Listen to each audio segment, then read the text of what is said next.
Bonjour à tous et bienvenue dans cette vidéo d'analyse sur le Dow Jones. Alors, petit préambule, tout simplement pour vous rappeler que début de semaine, donc j'ai lancé officiellement les inscriptions pour la participation au copy trading lié au système Full King. Alors, juste petite présentation rapide, j'ai créé un canal spécifique qui s'appelle Full King Copy Trading, dont vous retrouvez le lien d'inscription Telegram dans la description de la vidéo, dans lequel je décris brièvement la philosophie du copy trading, les conditions qui sont appliquées, les différentes procédures pour pouvoir vous y inscrire et quelques questions-réponses. Bien entendu, si vous en avez des particulières, n'hésitez pas surtout à venir me contacter directement en privé. Donc juste pour vous dire, le copy trading sera basé sur le système Full King que je vais appliquer et donc c'est, moi-même qui prendrai les trades, heu, au cours de la journée en fonction des différentes opportunités, heu, que je verrai en fonction de mes analyses Elliott et suivant les, techniques d'entrée liées au système Full King et donc à mon système d'indicateurs. Si vous voulez plus d'informations, sur le système, vous retrouvez toute une série de vidéos sur la chaîne, YouTube. Donc que ce soit les vidéos de présentation, les vidéos éducatives pour apprendre à utiliser le système soi-même ou des vidéos de débriefing qui vous montrent donc le potentiel, hem, que, l'on peut, atteindre, en utilisant le système, Full King.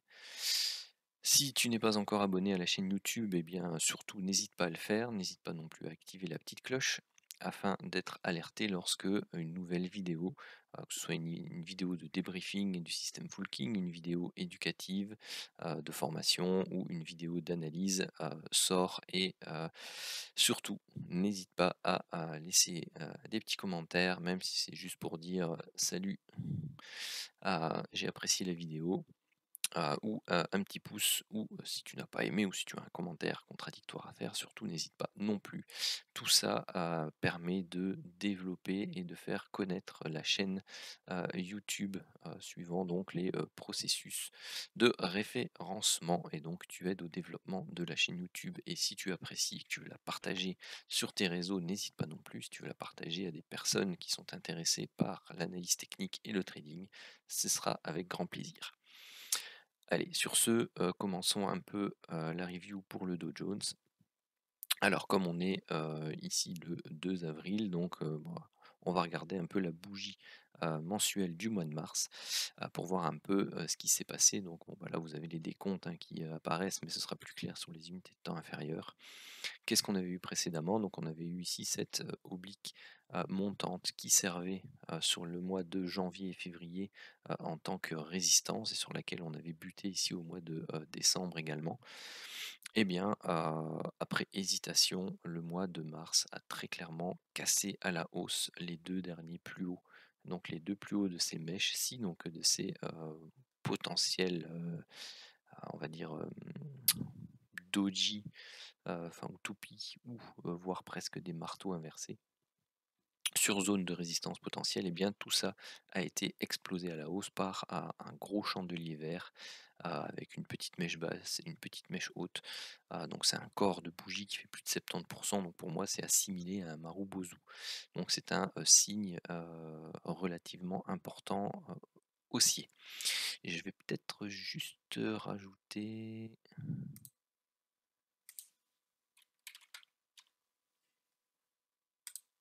les volumes. Et vous voyez ici qu'en plus, on a des volumes qui ont augmenté par rapport aux 1, 2, 3, 4, 5, aux 5 mois précédents et surtout hem, aux 2 mois, ici, donc janvier et février. Donc on a eu une augmentation des volumes et des plus hauts. Donc ça, c'est un très bon signe aussi pour cette sortie par le haut de cette compression qu'on a eue ici qui, pour moi, était un flat suivant l'analyse Elliotiste. Alors, au niveau hebdomadaire, qu'est-ce qu'on a eu? Bien tout simplement, on a eu ici une succession de hausses donc que j'analyse depuis, un certain temps. Où est-ce qu'on en est exactement? Eh bien, vous voyez que pour l'instant, donc on a fait ici une première hausse, vague 1, une correction complexe, vague 2, une nouvelle hausse, une nouvelle correction, une nouvelle hausse, une nouvelle correction et comme expliqué la semaine dernière, eh bien, on a ici une accélération, du momentum. Donc vous voyez, la semaine, dernière, donc on a eu, hem oui, c'est ça. Donc ici, c'était une petite semaine de, consolidation sur, la zone des plus hauts historiques.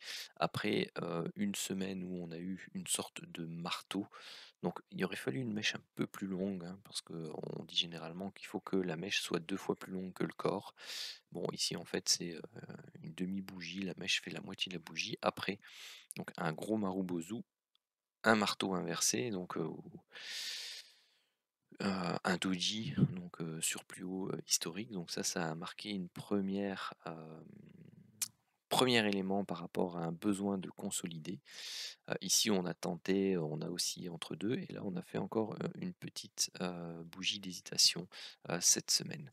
Donc bon après c'est une semaine particulière puisque la journée d'aujourd'hui c'était une journée, fériée, donc la journée de vendredi, donc c'est une semaine à 4 jours. Alors ici au niveau journalier, donc vous voyez, on a fait cette consolidation, on a poussé ici, puis on a latéralisé cette semaine, donc puisque là vous avez la journée de lundi, mardi, mercredi, jeudi. Donc c'était une journée un peu, pardon, une semaine un peu tristounette dans un range de, on va dire 920,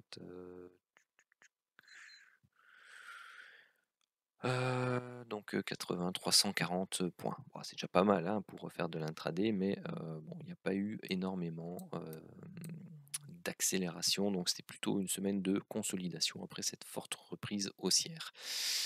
Alors si on regarde le CFD à côté aujourd'hui, où est-il mon petit CFD? Voilà.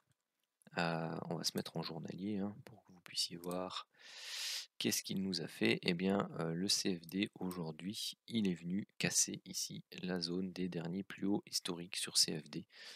Les dernières mèches ici, donc il est venu faire un plus haut. Il s'est arrêté sur les 33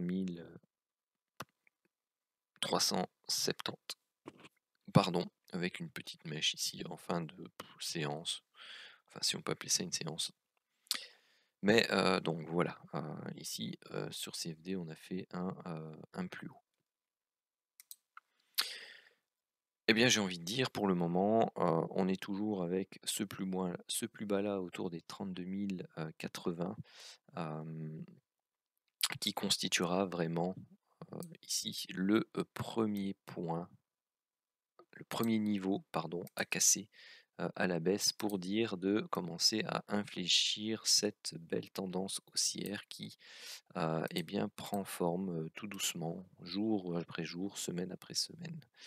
Pour l'instant, pas, réellement donc il y a ici une petite divergence entre ce sommet-là et ce sommet-là. On voit que le momentum, bien tout simplement, enfin l'oscillateur est récit cette période ici aussi dans une forme de triangle. Donc il faudrait voir un peu de quel côté il va casser ce triangle. Si on va avoir une accélération encore du momentum haussier euh, lundi en plus d'un break haussier sur le cash ici, donc un petit gap à la hausse avec une continuation et une reprise haussière assez forte serait plaisante pour consolider ici donc ce scénario hyperbulle avec une triple séquence de vague 1, vague 2, vague 1, vague 2, vague 1, vague 2 avec une accélération en termes de hausse. Donc voilà, je ne vais pas en dire plus pour le moment, vous avez ce niveau-là et ce niveau-là qui sont à surveiller en termes de niveau de support. Alors après, en horaire, ce qui peut être intéressant à surveiller, c'est en fait tout simplement un retracement un peu plus profond de cette impulsion-ci, hein, parce que vous voyez pour l'instant c'est très léger. Donc pour pouvoir entrer en position, eh bien ça serait pas mal du tout d'avoir l'occasion de rentrer sur un niveau légèrement plus bas, par exemple comme celui des 32 775. Donc ici cette belle zone de support chartiste qui correspondrait Hop, si pardon, si je vous le mets. Ah, il n'est pas prise. Voilà.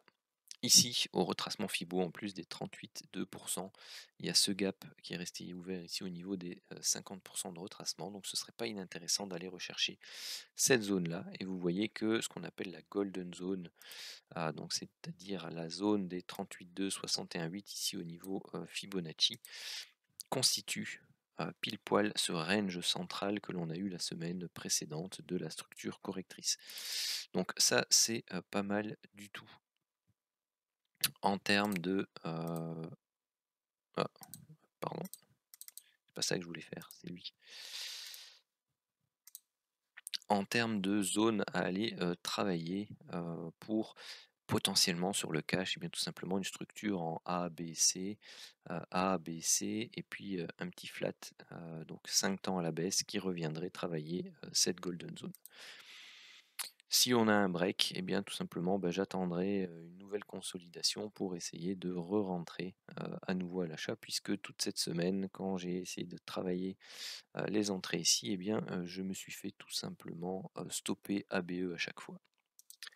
Donc voilà, hein, juste pour vous le mettre, j'ai fait une semaine avec 100% de trades gagnants. Waouh! Ce sont que des stops ABE. Enfin, moi, ça me fait rigoler. Et donc, vous voyez, un petit 30 € cette semaine, c'est bon, j'ai pas tradé énormément non plus, c'est pas grand chose. Mais voilà, j'ai tenté cette semaine tout simplement de prendre uniquement des positions en gardant tous mes trades pour une relance haussière et être un peu plus chargé que les deux petits latents qui me restent à 2200 et 1000 points, comme vous avez pu le voir dans la vidéo, sur l'importance de tenir des soldes de position pour suivre une tendance de fond de long terme. Donc ici j'avais espéré cette semaine que l'on puisse repartir et directement rebreaker assez rapidement ces plus hauts là et pouvoir tenir. La seule chose, c'est que si on regarde sur le CFD, eh bien, il y a eu énormément de mèches ici qui sont revenus à chaque fois chercher mes positions. Et sur le CFD, là, on est parti, on est à combien? À 33 300. Voilà, ici, on est quelque part ici en haut, donc à chaque fois, j'ai été stoppé là-bas en bas. Donc, j'aurais eu un petit 300 points d'avance, ça aurait été très agréable. Maintenant, ça n'a pas été le cas. Et donc, le travail est à recommencer tout simplement semaine prochaine et j'essaierai d'en faire profiter déjà les personnes qui sont déjà inscrites pour le copy trading en continuant donc ce principe de prendre une fraction de mes positions, donc de mes TP, et en laissant traîner un solde ABE pour rider bien toute cette tendance long terme potentielle à venir jusque dans les 40-45 000. Si vous avez suivi l'analyse de la semaine précédente, donc je montrais le potentiel haussier qu'il pouvait y avoir. Bon voilà, juste aussi pour information, voilà un peu le trimestre précédent. Donc vous avez ici janvier, février, mars. Donc janvier, j'ai pas énormément tradé et c'est un mois qui a été, ouais, je vais dire mou, compliqué. Donc j'ai vraiment pas fait grand chose sur ce mois-là. Ça a été un mois en dents de scie. Le mois de février a été un peu meilleur. Donc vous voyez ici, j'ai fait 7%. Pour rappel, hein, je travaille avec un compte de 10 000 euros. Donc ici, on était tout simplement à 77 euros, donc 0,7% pour ce mois-là de janvier. On était ici à 700 euros, donc 7,3%. Donc vous aviez 8% sur les 2 premiers mois et puis sur le 3e mois, j'ai fait 21%, donc ici au mois de mars. Ce qui donc me ramène pile poil à ma moyenne, donc je vise entre 5 et 15% par mois. Et donc vous voyez que, bah, certains mois sont, plus maigres, d'autres sont plus intéressants, on va dire, avec plus de potentiel quand vous avez une tendance qui va s'installer. Parce que c'est plus facile pour moi, pour le moment de trader dans ce type de marché parce que je peux laisser courir mes positions sans avoir trop de risques qu'elles viennent se faire reprendre à BE et donc je peux prendre des TP, à mon aise sans, avoir trop de trades. Par contre, dans des mois comme ceci, il faut absolument, être devant l'écran, travailler le système full king et prendre les TP du full king pour dire de, pouvoir avoir des performances aussi, importantes que celles-ci. Et donc vous voyez, bah, tout simplement, ça me ramène à, une moyenne de 10 sur les 3 premiers mois de l'année, en sachant que, comme montré dans la vidéo, tout à l'heure, j'ai encore 11 de latent, qui court. Donc en fait, si je clôturais toutes mes positions, aujourd'hui, eh bien, j'aurai un trimestre, puisque bon, ce sont des positions que j'ai prises ce mois-ci, j'aurai un trimestre qui, serait autour des, 41, heu, 41. Hem, C'était sur le CFD, hein, dont j'avais parlé des objectifs. Je vais le remettre ici. Je vais repasser en mensuel sur le CFD, c'était là, ou c'était en hebdo? Voilà, c'était en hebdo.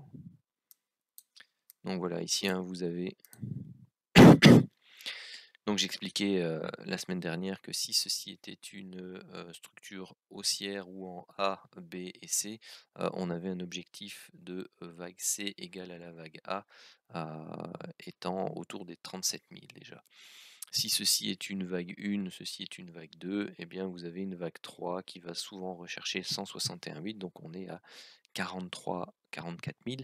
Et si la vague 3 est en extension, eh bien vous pouvez aller rechercher les 48 000. Donc vous voyez que pour le moment, il y a encore de la marge, à la hausse, sachant que si je vous mets les 61,8, on, a, travaillé ici la cassure des 61,8 et donc si cette vague C, devait s'arrêter sur une extension Fibo, hem, plus faible que les 100, eh bien vous aviez cette zone mensuelle-ci, des 33 400 à 32 800, qui est une zone, de résistance mensuelle, basée sur les extensions Fibonacci. Donc je serai content une fois qu'on l'aura transpercé, pour qu'on on aille rechercher la zone, suivante. Donc voilà, ce sont, des, techniques qui permettent de, eh bien travailler, ce genre de choses. Alors bien entendu, ici, on a une première vague 1 dans le décompte, une seconde vague 1, une vague 3, une vague 4 et je travaillais potentiellement une vague 5. Alors, il n'est pas impossible qu'en fait, ceci puisse être, en fait,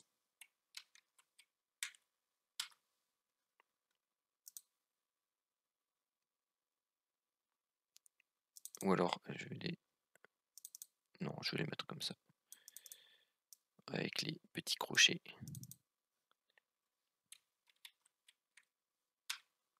Voilà, soit des vagues, une première impulsion, d'un cycle plus long. Ici, vous avez, vous auriez alors du coup, oups, il me l'a pas mise, une vague 1 comme ceci et une vague 2 comme cela. Et là, vous avez le cycle, le triple cycle 1-2, 1-2, 1-2. Du coup, on est dans un, quintuple cycle de vague 1-2, 1-2 qui annonce vraiment, l'extension parabolique, de la tendance, qui va suivre. Donc bon voilà, soit c'est ça, soit vous êtes ici en 1, 2, 3, 4 et c'est dans la cinquième vague, cette cinquième vague qui va être une extension, sous forme parabolique et donc derrière il faut s'attendre à un crash de type parabolique aussi, mais inversé. Donc pour l'instant, voilà un peu les 2 scénarios hyperbules que l'on peut avoir. Le scénario baissier, hein, je vous le rappelle, c'est ici, une structure où vous avez une vague A, une vague B et ensuite une vague C, qui devrait se matérialiser. Donc vous avez les différentes zones ici sur lesquelles vous pouvez avoir un retour de bâton pour la validation de ce scénario baissier. Ici, si vous tracez également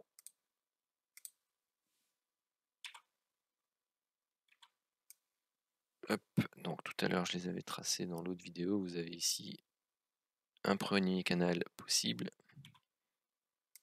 et une seconde borne haute de canal possible. Et donc là, vous voyez que si vous allez rechercher, vous avez déjà une zone de confluence entre l'extension 100% Fibo et la borne haute de ce canal. Pour info, ici, on n'a plus de setup de divergence possible entre ce plus haut là et celui-ci.